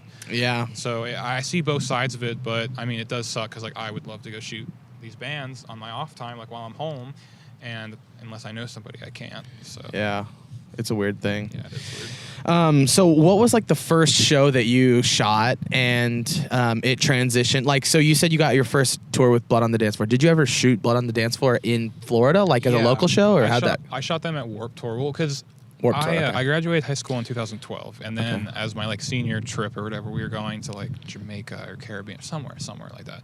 And I was in contact with this band, We Are Defiance. I don't know if you remember them from back in the day. That sounds. They were like a Florida local band. They were like toured a lot. I was good friends. I had done free work with them for a long time in Florida. Oh, screw you, dude. And so they were like, yo, like you graduated like come on tour with us. And I was like, okay. Had the tour booked, everything was figured out. As I'm at the airport going to fly to, I think it was Jamaica, they called me, they're like, yo, we broke up. And I was like, okay. I'm like, I just quit my job. Like, I worked at a grocery store, and I was like, I just quit my job, which is like a big deal for me. I was like, I was going to tour with you and like not make money. I was like, what do you mean you're breaking up? And they're like, yeah, dude, I'm sorry. Like, just things are stressful right now. Like, we're just not going to do it, blah, blah, blah. And I was like, okay. So I just was like, I don't know what I'm doing when I get home. So, like, I got home from that, and Warped Tour was around the corner, and I already had emailed all the bands asking if they needed someone, because that's just what I did every year. I emailed, like, all the bands, and I was like, oh, do you need a photographer? And the only band I had an email, because I guess they got added late, was Blood. And so I emailed their management, and I was like, hey, what's up? I was like, I don't want to go on tour. I just, like, if you guys need someone to shoot for the day, because I couldn't get into Warped Tour either. So I was like, if you need someone to shoot for the day, I'd love to come in and shoot, like, blah, blah, blah. And they got right back, and they were like, we're actually parting ways with our photographer after this tour. Wow. So why don't you come out and shoot for the day and kind of, like, we'll see what you get. Like, meet the band, whatever. So I went out there and shot for them, like, for the day at Warped Tour, and, like, gave them a video, and they were like, whoa, okay, yeah, we want to offer you our September tour. And I was like, what? That's sick. Really? So it's like, Warped Tour. Yeah, Warped Tour. Well, that's the first time I shot them, but like going back to like first show I ever shot, a little point and shoot, I shot Amberlin and Taking Back Sunday. Oh dang, that's a dope lineup. Yeah, it was Amberlin, Taking Back Sunday, and Envy on the Coast. Oh, sick. Yeah, it was a good show, and I went with my buddy, and we were down in Tampa. It was at the Ritz in Tampa, and yeah, we went down there, and like it's just front row. I was just shooting, and I think that's when I got my like, oh, this is like neat. Like I was a dick and like had the flash on. Like I was one of those people. Just didn't know any better, but like, yeah, I think that's the first time I was like, oh, this is sick. And then like Warped Tour was the first concert. Like I went with like my actual camera and like just shot like from the crowd, I said. And then All Time Low was the first like photo pass I'd ever gotten. I got to shoot from the pit. So this is an interesting segue because you're talking about flash and that's kind of being a dick. What are some other like don'ts that people do as they're first starting out? We can talk about multiple things because I'm sure you have some and I have some, but what are some things that you can think of? Why don't you start out? Well, for me, We'll go 1-1. You give me one. All right. So one thing that I think that people do a lot when they first start out is they can like stay in front of the vocalist the entire set, or like use. These are things that I did, by the way. So I'm not saying that like I've never done these. I'm saying like when I first started out, like I would literally just stick in front of the vocalist the entire time, and like you're supposed to kind of give people a rotation so that everyone can get their turn with each member, not just the vocalist. Like say the bass player is really charismatic, like Motionless, for example, but he just left. But anyways, bad example. But like certain bass players that are charismatic, you want to give people a turn, and even like I don't know, like shooting. I used to shoot like with the screen, and I would like, so with that, you'd have to like kind of like go over people and like do weird movements, and it kind of just obstructs their flow of movement, I guess. Yeah. I don't know. Yeah, I feel that. I definitely feel that. Yeah, there are people that do that, and that's the hardest thing within this moment too. Is like she is the center point. Like the band kind of dresses in a way, and they have their own charm about them as well. Don't get me wrong. It's not like the band's nothing because it is advertised as a full band. She's just kind of the centerpiece of it. But yeah, I mean, the band doesn't do a whole lot as far as moving around. Like they're not jumping around or anything. Like they have long hair, so they're like bouncing their hair around, which is cool. But like not a lot. She is the center point. So the biggest problem I have with like shooting that is everyone wants to stand dead center because she only stays in like this little circle, on stage. So it's like they only want to stand right there. Yeah, that definitely bugs me. I mean, I get it too, but at the same time, I'm never standing still. Like if you ever see me shooting a show, like I'm running all around, like the entire time, like shooting. Like very rarely, like if I'm in the pit, I'm in the pit for like one song, and then I'm running around other parts of the venue to get as many different angles as I can. Yeah. I guess one thing that like starting out, flash is a big thing. Like I had to kick some people out of the photo pit for in this moment because it's like the rules are no flash, and with a band like that, you should know that by now, and it's told to you at the front. Some guy was using his flash, and I had to go down, and per request of the band and security, I had to remove him from the photo pit and take his photo pass away. I didn't want to have to do that, but as the photographer and content creator on the tour, that falls under your responsibility. I guess, yeah. I mean, if it needs to happen, it's my responsibility. So I had to go do that a few times. But one thing, like raising your camera up, I see a lot of people the wide angle, and it's not even like beginners. Like I do see beginners do it, but it's like, man, if you're shooting a show, don't do that. Like, I'm hypocritical because I do it, but I don't feel like I'm better than anybody else, but I feel like I have to get certain shots, especially with video. So I try not to do any video and stuff until after the first 3 songs and everyone's gone. Yeah. And I try not to like hold my camera up and like block other people. I try to be like, get behind other people, like conscious of everyone else. But man, there's people that like just stand right in the middle and just like. And they're tall too.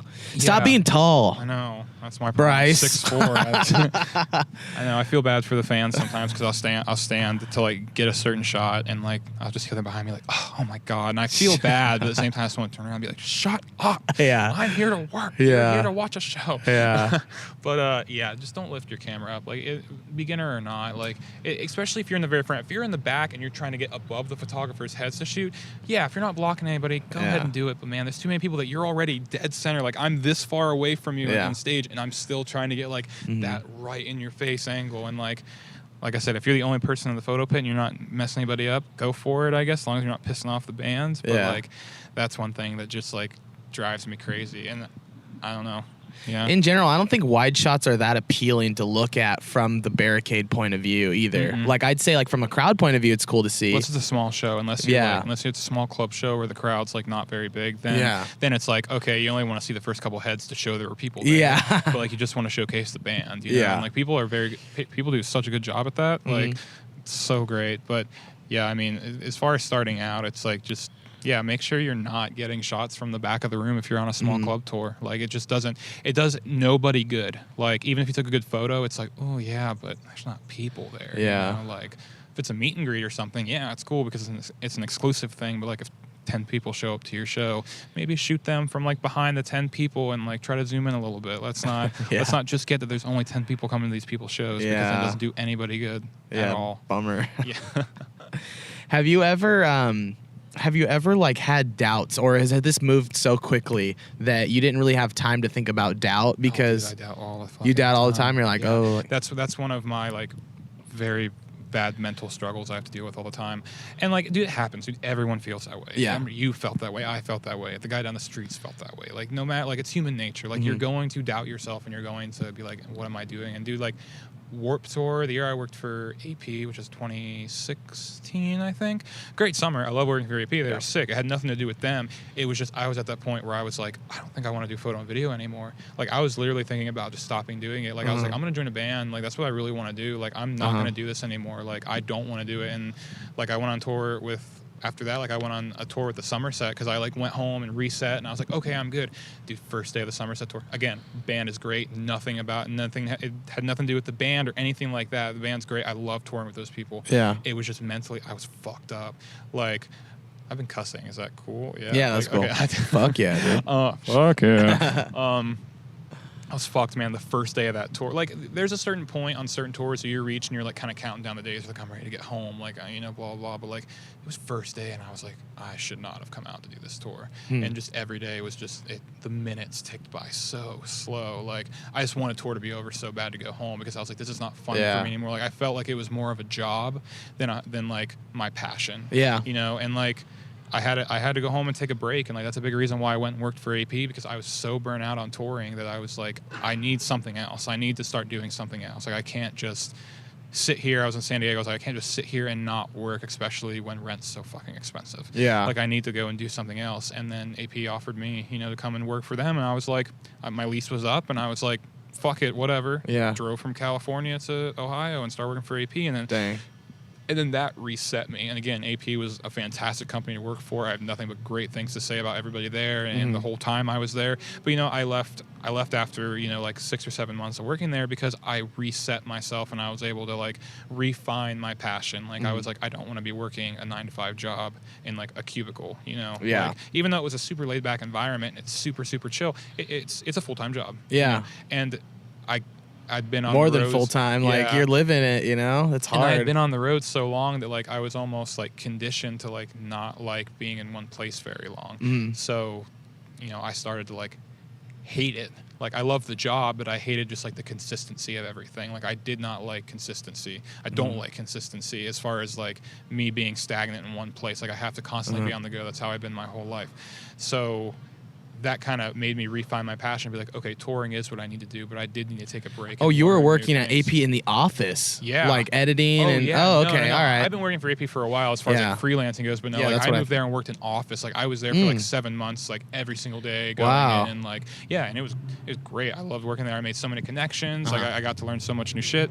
But it made me realize that like I want to tour. I don't want to work this job yet. Maybe eventually I will, but right now I don't. And ever since then, it's actually about a year ago that I toured with I Prevail a year ago. Yeah, Cover Your Tracks. So so it's like, it's been about a year now that I've been touring again, and like, it's been great because it's gone nothing but up. You know, this time last year I was touring with Cover Your Tracks, which was just a band full of my friends who were on Epitaph. They weren't anything big or anything. They were just like, we were doing the damn thing.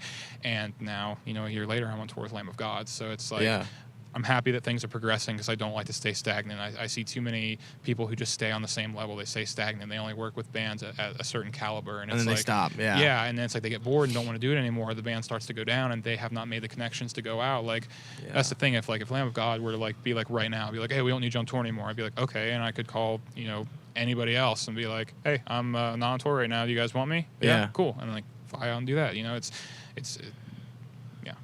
How did you get started working with AP? I know that when we first met, actually, it was at South by So What of like 2014, maybe. Was that the year that we met too? Yeah, that was the year we met. We were like the photo squad. I had blue hair back then. well, I wasn't a photo squad for So What, but I was doing photo. I was just doing interviews and whatnot. And you were like, oh, AP sent me out. And I was like, oh, dang, that's sick. How did you? And I was kind of like, dang, how did he get that? Because like I was like struggling to get an email back from AP ever. Yeah. So I was like, that's sick. Like, it's a really funny story actually. I ended up meeting Mike Shea, who's like the CEO who owns AP.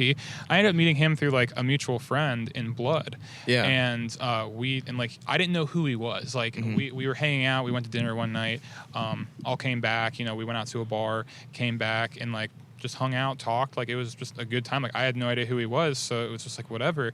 And then I get an email the next day, and it was Mike Shea at AP or whatever, or something like that. And he was like, hey man, great hanging. Thanks for showing me your stuff last night. Like it looks really, really sick. If you ever want to, you know, work for us or like freelance stuff for us, let me know. I can probably get you in contact with the right people.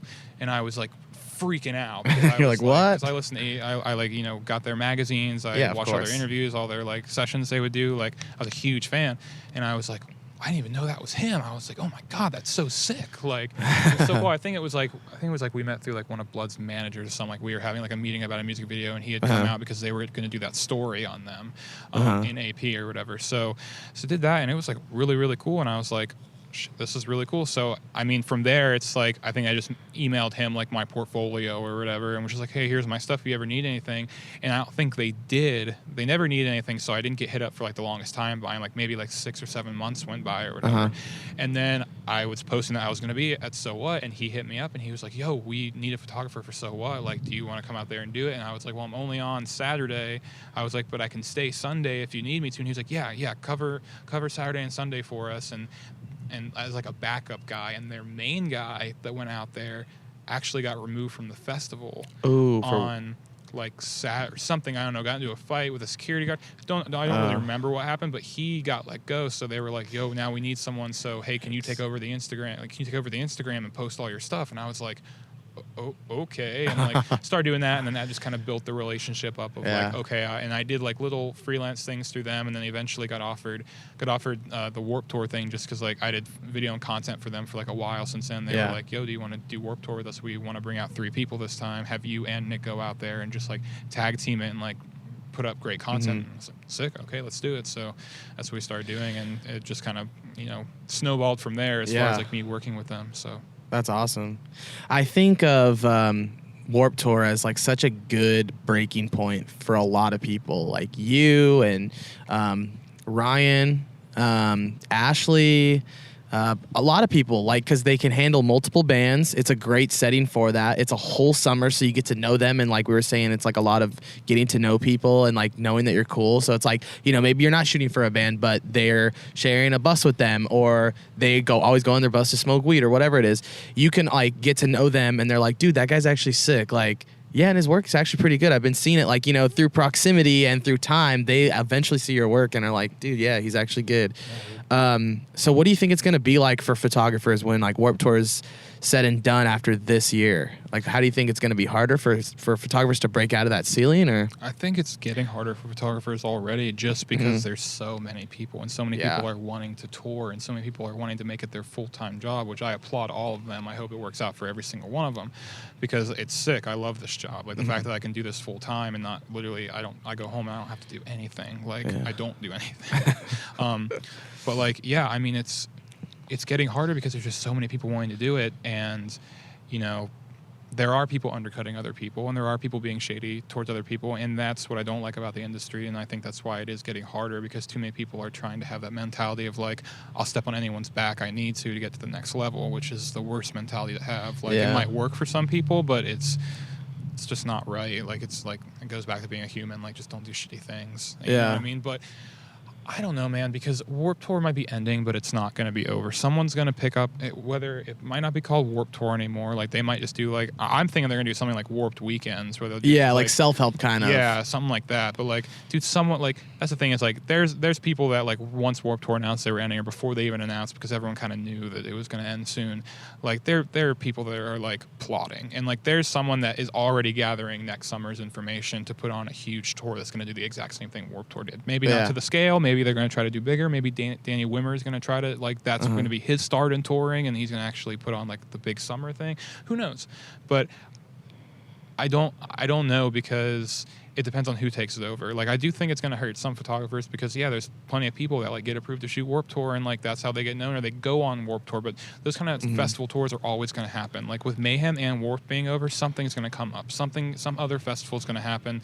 I think didn't I see like Summer Slaughter, like Thrash and Burn, or one of those like festivals, All Stars or something? They're coming back too. And so it's like there's always going to be like that kind of tour that's going to happen and go around. So I think people being on that and working with multiple bands and like doing that whole world, I don't think it's ever going to die. Yeah. I think it's still going to be a thing. It might be harder because it might not be at the caliber of Warped Tour, where it's like literally like 70 or 80 bands are playing, for 3 months. Yeah, exactly. And like, there's so many photographers on this year I've seen posts like that they're going to be on it, which is sick. But there's always going to be ways to network yourself. You just, like I said, you just have to be wanting to. Like, you have to learn how to network the right way, and just, you know, be a hang with these people and not like shoving something down their throats that they necessarily didn't want. Yeah. Yeah, it's gonna be really interesting. That's what she said. That's what she said. So what are your thoughts on like security? Like, do you have any crazy security stories? It's kind of random, kind of a different segue, but what are some like thoughts on security and, you know, going to these different venues, different security, like having different protocol? Are there any crazy security stories of people like messing with your equipment, kicking you out when they shouldn't? Dude, I'm gonna think of a really, really good one when we're done. I don't really have any particular one. I mean, like, there have been festivals where I've gotten in, like, arguments with security because they tell me I can't be here, and I'm like, I can, I work, you know. Yeah. It happens on Warped Tour, too, and, like, that's why I try to talk to, like, Sully and all the guys. Stage managers, because Warped Tour security, they do a fantastic job. The people on the tour. Yeah. They do a fantastic job, but they have the protocol of when things get crazy. If you don't need to be in the pit, you get out of the pit. I don't care. Like, if they pull my laminate, like even last year during Silvertooth was playing. Yeah. I even had a Silvertooth laminate. They would not let me in. It was too crazy. They only had their two guys there, which I was supposed to be one of them, but it's whatever. I didn't get upset about it. I was like, I get it. And like, it's happened before where, like, you know, because when I go on Warped Tour, I work for multiple bands. So like, last year I had a Hands Like Houses laminate, but I was also working for New Year's Day. New Year's Day's thing got crazy one time, and I wasn't Sully, but it was one of the guys that grabbed me, and he's like, who are you working for? Get out of here. And I was like, no, I work for them. Like, I work for them too. And it's hard when the music's playing to try to like have a conversation, because their thing is, you're not supposed to be here, get out. Like, get out. And like, I get it. You're not like, I get it, but it's like, I can't have like a laminate that says every single band I work for. But no, I think the worst is like me being on the tour, especially with the headlining bands. I feel a need that if I see something, I have to say something or try to like be like, yo, don't do that. Like, there was a certain show within this moment. Was it in this moment? No, it was Motionless. A certain show with Motionless we played where the hired on security that day was fucking terrible. They were dropping kids. They were like laughing about it in the pit. Jeez. So I had like, after the song got over, I like had to go and like I yelled at them and then called my TM over, and we both had to have a discussion because I saw it, and they also tried to throw like Moss to Flames, crew guy like out because he was in the pit waiting for like, I think Chris was about to like go over. He was like waiting, and they kicked him out because they thought he was a fan. They thought he had crowd surfed over, or no, he had hopped in to help crowd surfers, and they thought he was a crowd surfer, and like grabbed him by the back of the neck and put him out. And so we had to like yell. Like, that kind of shit is worse than anything else. Like, you know, and also you have the security guards that will like give girls looks if they're like a photog and like walking in. I'm just like, dude, do your job. Don't focus on that. Don't be a creep right now. Like, focus on your job. So like, I mean, I have those stories. Like, that happens more often than I'd like for it to happen, you know. But no broken equipment though on on tour or anything. No, I think that, I mean, the only person that's like ever like harmed my equipment was Johnny Craig. So he's not a security guard, but that was like he was probably on heroin, or it was like Warped Tour 2000 like 14, 13, something, or maybe even 11. I don't remember, when he was with Emarosa, like, he was all fucked up, hopped down the photo pit. I went to go take a photo. Smacked it? My camera out of my hand. Oh, and, no. He doesn't remember that, and it's not a big For sure not. It wasn't a big deal, but, like, that's the only time I've ever had, like, someone go at my camera or anything like that. Besides, like, me filming a fight one time outside of a venue, and security was like, delete it, and I was like, I have every right to film. Like, yeah, what the heck? I watched the cop videos on YouTube for hours. Trust me. I know my rights about filming the police. Am I being detained? Am I being detained? That's how. Have I broken the law? Yeah, what law have I broken? Go down those tangents, real. Dude, I literally, when I say I do nothing at home, that's what I do. Like, I wake up and I go to the gym in the morning, and I'll come home, I'll like smoke weed and just like sit on my like TV, because I have the YouTube app, and just watch compilations of like that, and it just like hours go by, and I'm like, I feel like the laziest piece of shit, but I went to the gym, I'm fine. You're good. I can sit here, I'm good. So my body's fooled. Yeah, I'm good. I'm productive today. But dude, that's all I do when I'm home. Yeah, it's like because my boyfriend works all day and goes to school, so it's like I'm just home by myself, and I'm just like. YouTube. All right, YouTube it is. I feel you on that. Any other mistakes you can think of? So we talked about mistakes from like photographers towards bands or in the barricade, but what are some like mistakes that photographers make in regards to like dealing with management publicity? Is there a certain way that we can like kind of format this as to like a way to go about it, so that like people that are new to photography can like get a gist of how you should do this? Like, one thing I can think of is like, you know, start an email, talk about your reach, should make sure your website, ask for the date, ask for the venue, like make sure all those things. Ask how many like tickets and photo passes you need. Make sure you mention both of those. Oh, I'm glad that you brought that up because that made me think of another one. Yeah, I think the two that I have is like email. Make sure your email is short and sweet and straight to the point. And if you are giving your analytics as far as like numbers and stuff go, at the end. Yeah. Put it down below because what a manager wants to see when they open up an email is obviously put it in the title. Be like, if you're trying to interview said band, you would put, As I Lay Dying. I don't know why my brain jumped to that band. Because I recently tweeted about As I Lay Dying. Maybe you did. Maybe it's like I don't know. But like As I Lay Dying, interview on blah blah blah Pomona or whatever. You know what I mean? And like email be like, hey, what's up? This is blah, blah, blah. I want to do this. Here's the links to my stuff. My analytics are below. Best, blah, blah, blah. And then below, put your analytics. That way, if they're like, okay, I'm interested. Analytics, let me click on the link. Oh, it's right here? Cool. They want something to be short and sweet. They don't want to read a whole, and that's like the mistake I made for years, and I emailed like managers, because I talked to, Curran Belvis, who used to manage Our Last Night. He lives around here. He's like an artist manager. Anyways, he used to manage Our Last Night, and we went to Mike Ziemer's conference in LA that he had put on I forget the name of it now. But we went there, and like we were on a panel together talking, and we had brought up that like, you need to make your email short and sweet. And I brought up the example. I was like, I used to message Curran about Our Last Night and would not get responses, and I know why. Because I would write a whole fucking novel and be like, hey, my name's Bryce, tell my whole backstory, and like be like, this is what I want to do. I want to do this so bad. It's my inspiration. It's like, I don't want to read your inspirational quotes. This isn't Shark Tank. You're not trying to like buy, you know what I mean? It's like they want to just see exactly what your pitch is and just give it to them plain and simple. Yeah. And just go for it. So I think when it comes to that kind of stuff, it's like, obviously be professional. Don't just be like, hey, I want to tour with your band. Here's my links. Bye. It's like, hey, how's it going? My name's this. I wanted to see if, Lamb of God has anybody going on tour with them. If not, do they have the room, and are they wanting to have somebody out there? Yeah.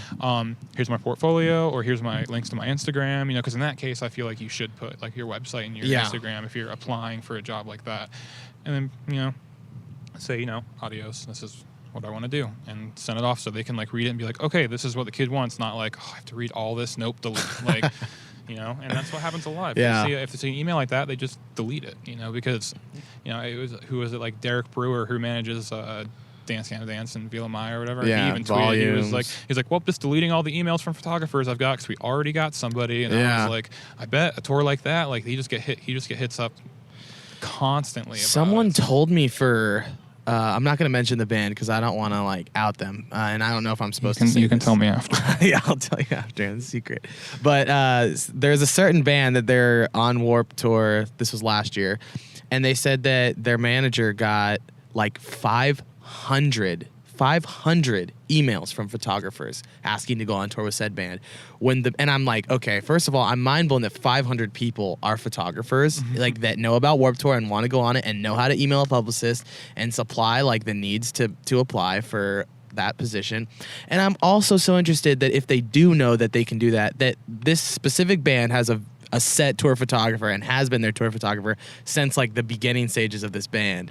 I'm like, mind blown. 500. I know who you're talking about. Yeah, I'm like, dude, 500 people. Like, it just blows my mind. Seems like a little over exaggeration. But I'm sure. I mean, because dude, like I said, I used to be that person too. I would send my email in and just be like, yeah, and it's like at that point they're obviously looking for the person they have, or like I feel like it's very rare that you will get an opportunity to go on tour with a band that is already at some level of success. Yeah, like a cold call over too. An email. Yeah.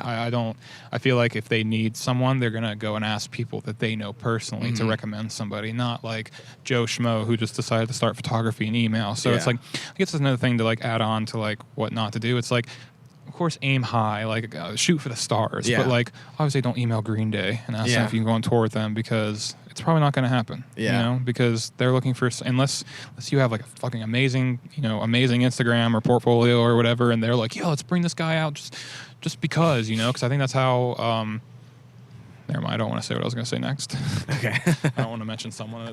Give them any sort of. I'll tell you later. But I think the other thing too is like, when you go, if a manager or publicist gives you a photo pass to go shoot the used or whatever, and you go and you shoot them and you just post the photos and like that's the end of it, that's the wrong way to go about things. I feel like if you want to get known by publicists and managements and show them your stuff, email it all to them. Yeah. Second you edit it, throw it in a Dropbox in a Google Drive that they can access really easy. Email the publicist and manager and be like, hey, took photos of the used here. Thanks, love to work with you guys again. Best, blah, blah, blah. Yeah. And send it to them. And I've done that, and next thing I know, the used is posting my photos on Facebook and tagging me in them. And I was like, whoa. What? And it's like, and that's just small little ways to like, because manager can get that and be like, thanks, like that's sick. They might not reply back, but in their head they're like, yo, that's dope, thanks for that. Not sending them the photos and being like, oh, if you need a tour photographer, let me know. Just someone's gonna be like, love to work with you guys again, best. And just send them all the photos and or even like put your Instagram link down below and be like, hey, if you guys want to post it and tag me, here's my thing. That'd be awesome. But whatever, and just do that. And like that gets relationships. So that way, if that band's coming back to your area and they're like, oh man, we need some content. Yo, what's up that person that shot us at one time? And they're like, oh, the person's really good. Do you want to see if they can go on tour with that? You never know where it could lead to. Yeah. So just like always do that. And I know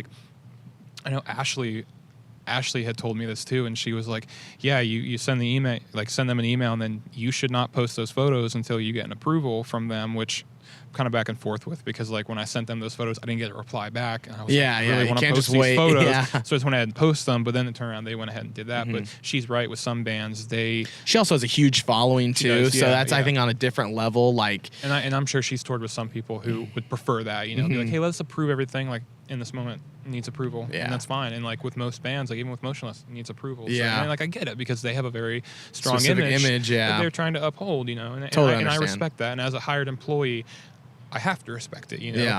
There shouldn't be an if or whenever. It's like, if that's what you want to do, if you want to come on tour with us, just make sure that everything's approved by us, and you shouldn't be jaded enough to say no, anything like that. So, but yeah, I think those are my biggest things. I think. I don't know. I try to think of things that I screwed up when I was younger, like got yelled at for or whatever, or just got like scolded for, and like was like, damn, I wish I had someone to like tell me about this back in the day. But like, I feel like that's it. It's just like, don't annoy managers, don't annoy people. Like if it's gonna happen, it's gonna happen. Following up on one email is fine. Following up 4 times in a week, not good. Not fine. Funny story. I almost worked for Motionless in 2011. I went to one of their shows. It was like that Pierce the Veil. Okay, yeah. You remember that? I do remember that. I think like Let Live was on. Anyways, I went there and I went and found their TM, Josh, because I interviewed Chris, and I was like, hey man, like if you guys need crew for Warped, like I really am trying to get on Warped. And he was like, actually, we're building our crew right now. He's like, are you available this summer? And I was like, yeah, and called Chris over and we talked, and he was like, all right, man, like that would be sick. Like we'll be in talks soon. Like call me in like a few weeks. So I'm like freaking out for weeks. I'm like, oh my God, this is so sick. Blah, blah, blah. And dude, I annoyed the shit out of Josh, like their TM. I annoyed the shit out of him, dude. I called him like 3 times one day, and then he texted me and was like, yo man, sorry. Or he answered the 3rd time and was like, yo man, I'm sorry. I'm like working at my mom's house. Like give me a call like at another time. And I was like, okay, cool. And to me, another time at like 2 hours from now. So I tried calling him again, and then, dude, he just sent me this message ripping me apart and be like, dude, stop fucking blowing up my phone. Like, you're not coming on tour with us anymore if you think that's what's happening. Like, blah, blah. Just like, I get it. I totally annoyed the piss out of him. And like, he just decided, he was like, yeah, this kid doesn't need to go on Warped Tour, because that's what he saw me as, was like some annoying ass kid that wanted to be on Warped Tour that was going to annoy everybody while I was there. And that's totally the vibe I gave off. So I don't blame him that he said that, and like I don't hold it against. Like we've made up since then, and like we laugh about it now, but it's just like it's just so funny that like that happened. But that's a prime example of like if you overstep your boundaries or like get too excited, which happens. I mean, it happens to everybody, but like especially when you're starting out, like everyone makes stupid decisions when they first start out, of course. I'm sure I did some stupid stuff. But, one thing I think is really cool, though, I don't know, are there any venues in Florida where you live that are, like, you don't need a photo pass to shoot at? Yeah, there's a few. Like, there was Transitions Art Gallery, which is, like, a really small, like, 100-cap room, like, if that. You didn't need a photo pass to shoot there. Like, Back Booth, which is now Soundbar. You don't... Trying to think. I don't think you need a pass to get in there. Like I don't think you need a photo pass to get in there. I think they just let anybody bring it in. I don't know now that it's changed owners and it's now Soundbar, but I know JB. I don't think he would make a photo pass thing be like needed, because it's still just like a small cap room. But I mean, there's a few. There's like the DIY venues and stuff that you don't need it. But like we have like the Social and the Beecham and like State Theater and stuff like that. Mm-hmm. But I mean, it just depends. Like some of them were super laid back and didn't care, and then for some tours, like the bigger shows that came through, I feel like they were briefed to like no cameras unless it's a photo pass. So a lot of the venues were very like per band, like it was a per tour package type thing. But yeah, I mean, I rarely got photo passes. I think State Theater was like one of the and Social and Beecham were like the only places I needed to get photo passes from. I don't even think I ever got a photo pass for the Beecham though. I think the first time I shot that was like when I was on tour. But yeah, like Social, you need like a photo pass and stuff to get in, if I'm thinking right. And there's also Firestone. Yeah. But so there are a good amount though. Like there's quite a few. Yeah, I mean, I feel like Orlando's definitely the top when it comes. Well, it's hard to say because Tampa has like 3. Tampa has the Ritz and the Orpheum, which are both in Ybor, which is like the weird strip of like Tampa. It's weird there. It's like classy, but it's like built in the middle of a ghetto. So it's like everywhere around it is not nice, but like in the middle is good. You know, it's just like there's a lot of homeless people there too. So it's like it bleeds in from like the surrounding area. Like it's just a very poverty derived, I feel like, place or whatever.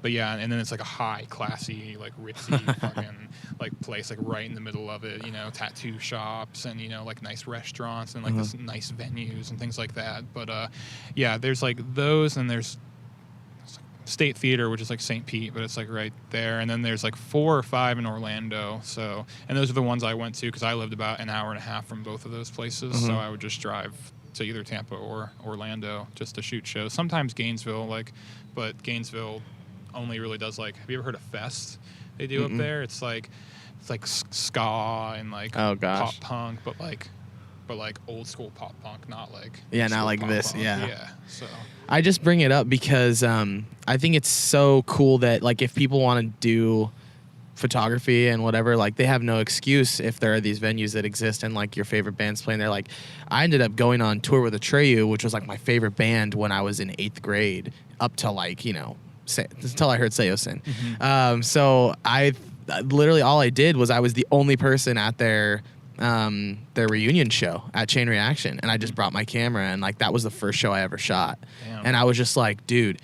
And they were horrible photos. I edited them horribly, but luckily their bass player, Mark, is like, or Porter, he's like a Photoshop genius. And he was like, yo, can you send me the raws? And I was just so stoked that he was even talking to me because I was like, whoa, I never met this band. And like, they were just still like a huge like nostalgia point for me and still like one of my favorite bands to this day. And I was like, you know what, like absolutely. And he ended up using that for a tour flyer, and then he kind of like was like, yeah, this guy's like really cool, and we talked photo stuff, and he saw me get better, and then sure enough I went on like a couple weeks with them with Warped, and I was like, dude, just try to like put yourself in these situations where like you might not be like one of 20 photographers, be one of one, and like that helps your chances of being like the band. What are their choices? Cell phone pictures or your pictures? Yeah, it's hard because when I was starting out doing photo and like the local scene was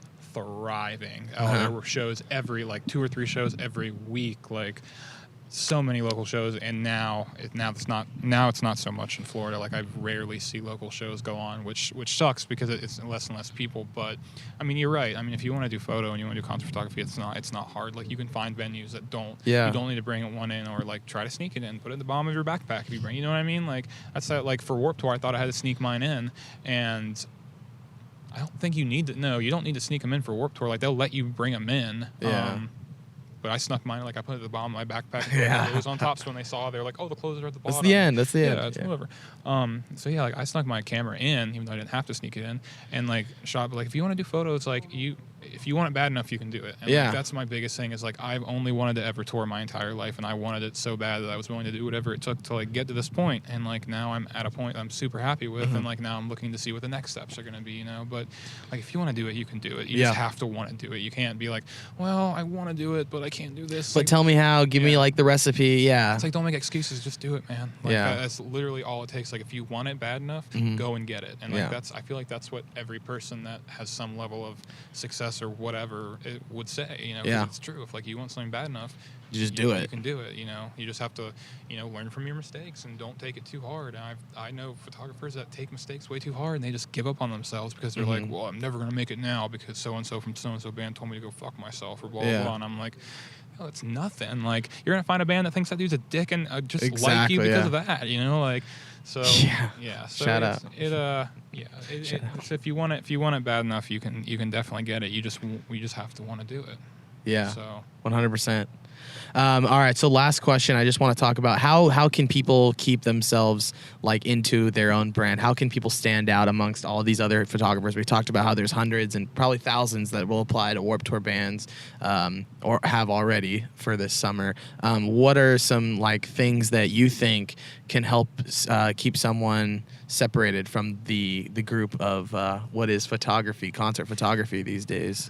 I guess, I mean, that's where it comes into, like, video is a huge thing now because video stands out. I mean, there are, like, I enjoy doing photos as well, but you have to do video. Like, if you're going to be a concert photographer, you can't just do photo. Like, the cameras that are out now, even iPhones, like, you can shoot high-def video and learn how to edit. Like, you need to be versatile when you go out. Like, you need to not just be like, I'm only doing photo and that's it, man. Like, I'm only doing it, that's it. And it's like, no, you have, especially with video, you have to be versatile. If you want to go out and just do video and no photo, that might work for you. Who knows? But video is becoming such a big thing now that like you need to know how to do video, even if it's just, you know, shooting stuff and not really knowing what you're doing and cutting it together and like getting feedback on it. Like, dude, Ellie Mitchell, do you know Ellie? Yeah, she did not. She like came to me and was like, I don't know what I'm doing with video, blah, blah, blah. And she shot some stuff and put it out. And I was like, what the fuck? This looks great.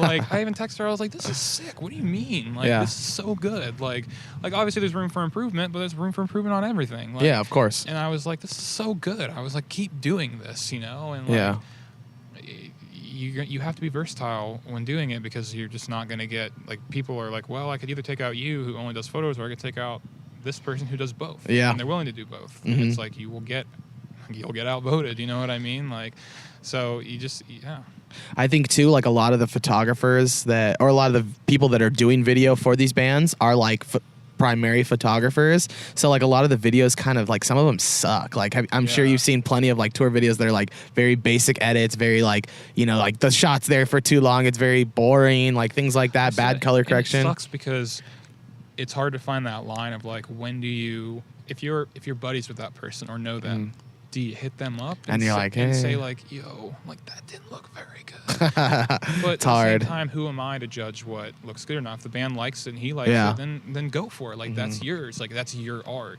And I feel like that kind of goes. And then the next thing I was going to say is like, you got to do your own thing. Like I feel like to stand out, you have to literally put out your own content. Like too many people want to copy work. And I did that for a while too. I was trying to copy El Macias's work. You know, I was trying to copy Danny Todd's work. I tried to copy Danny Todd's work to the point where he came to me and was like, yo, I know you're trying to copy my work. Like you need to chill out. And him and Jeffree Star bitched me out over it. And like that was and like that's a lesson I had to learn the hard way, but it was true because, you know, he was an influence I had growing up, and so when I watched his videos, I was like, these are fucking sick, and I wanted to make mine look like that. And there's a fine line between copying someone's work and using it as influence to influence your work. And if you try to copy someone's work, they don't want two El Maciases out there. Yeah. Like, Data Remember's not going to be like, well, we're going to take out Adam because he's Adam, and we're not going to take out you because why would we take out you when we can take out Adam? It's the same exact work. You know what I mean? Like stuff like that. Like, I know it's a weird example, but like, no, that's it's what true. it is. You can't, like, you shouldn't watch someone else's videos and be like, I want to make mine just like that. Like, I'm not going to watch Sam Shapiro's videos and be like, I have to put out that. I have to put out that right now. Like, I have to put out something that looks exactly like that. And I think once you like realize that, like, okay, I can pull inspiration from all this stuff and like make my own stuff, but I shouldn't be copying. And I feel like that's the hard thing is like too many people want to copy other people's work, and like even with like filters you put on photos or something, which is why I'm like a huge advocate of not selling presets. Yeah. But I mean, because your work stands out. Like your work is unique in its own way, and like if you're just trying to mimic someone else's work, then it's not your work anymore. It's you're trying to make it look like so and so's work.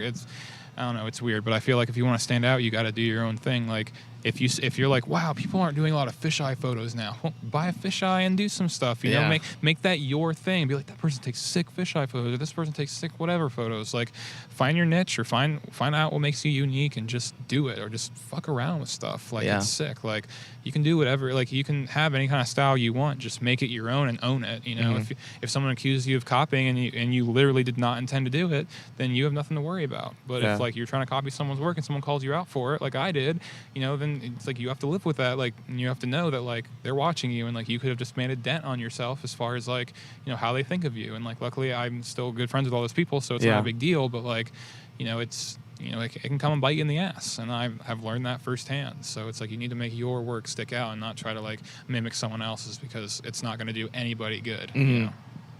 So with that said, presets link below for drop my new presets. Yeah, I mean, I get it. Everyone could do their own thing. I don't want to get shit for saying that. Like, I don't think you should sell presets, because I get it. Like I understand the point, and like I have thought about putting some of my older ones that I don't ever use anymore out, just so like people can kind of have like a reference of like, oh hey, like he edits his photos like this, because here's like what he starts with and then tweaks. Like I have that. Like I would sell them like my very basic. Like here's kind of like, you know, the tones I put on mine, and you can kind of tweak it whichever way you want. And I feel like that's beneficial. But like, man, I see people selling like everything, like, you know what I mean, like if they're selling their preset that like is they'll like take them out of saturation, business. contrast, like everything, I'm like, okay, like I get, I mean, whatever works for you, whatever makes a quick buck, I guess. But I would much rather not sell like my stuff, but teach their own. Like if you want to do it, go for it. But I'm just not really about it. I say that now, and like in a year I'm gonna sell some, and someone's gonna be like, but you said but clip here. What? So actually, sorry, joke that was the last thing. What camera and lenses do you use now primarily?